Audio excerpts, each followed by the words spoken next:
Many, of course, are overjoyed to find themselves still conscious. Others have to learn all over again about certain laws of behavior, for they do not realize the creative potency of their thoughts or emotions. Such an individual may find himself in 10 different environments within the flicker of an eyelash, for example, with no idea of the reason behind the situation. He will see no continuity at all, and feel himself flung without rhyme or reason from one experience to another, never realizing that his own thoughts are propelling him quite literally. I am speaking now of the events immediately following death, for there are other stages. Guides will helpfully become a part of your hallucinations in order to help you out of them, but they must first of all get your trust. At one time in your terms, I myself acted as such a guide, as in a sleep state. Rupert now follows the same road.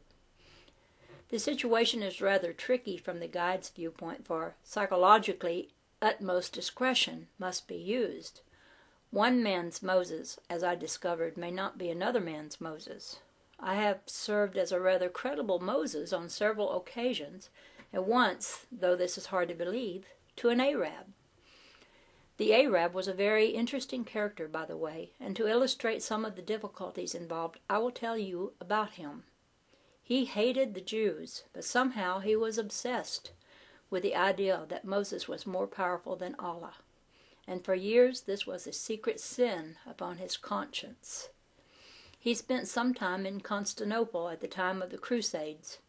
He was captured and ended up with a group of Turks, all to be executed by the Christians, in this case very horribly so.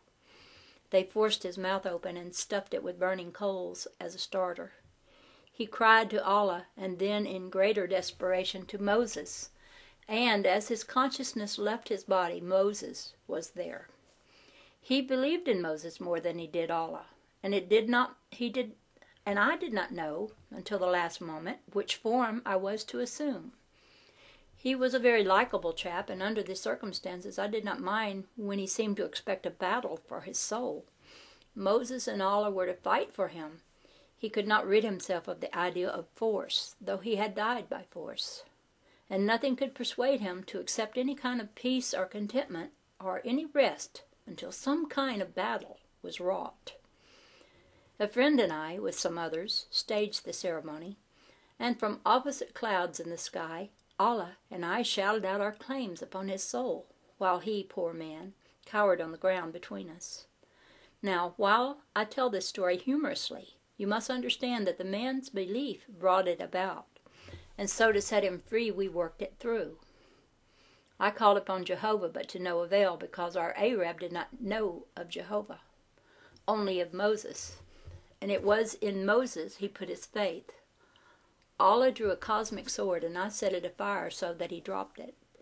It fell on the ground and set the land aflame. Our Arab cried out again. He saw leagues of followers behind Allah, and so leagues of followers appeared behind me. Our friend was convinced that one of the three of us must be destroyed, and he feared mightily that he would be the victim. Finally, the opposing clouds in which we appeared came closer. In my hand I held a tablet that said, "Thou shalt not kill." Allah held a sword. As we came closer, we exchanged these items, and our followers merged. We came together, forming the image of a sun, and we said, "We are one." The two diametrically opposed ideas had to merge, or the man would have had no peace, and only when these opposites were united could we begin to explain his situation.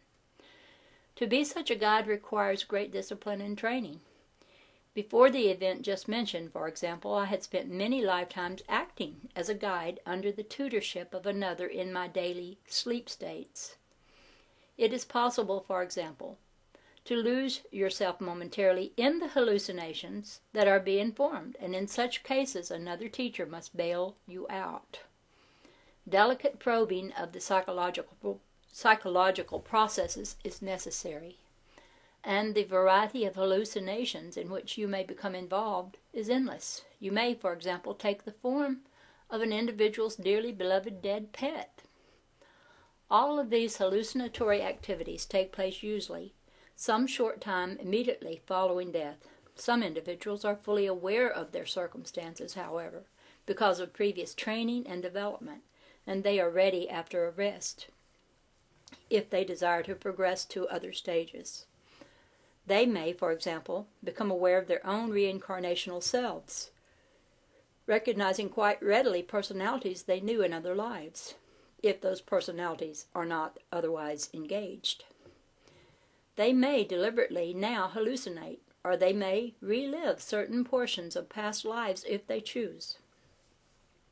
Then there is a period of self-examination, a rendering of accounts, so to speak, in which they are able to view their entire performance, their abilities and weak points, and to decide whether or not they will return to physical existence.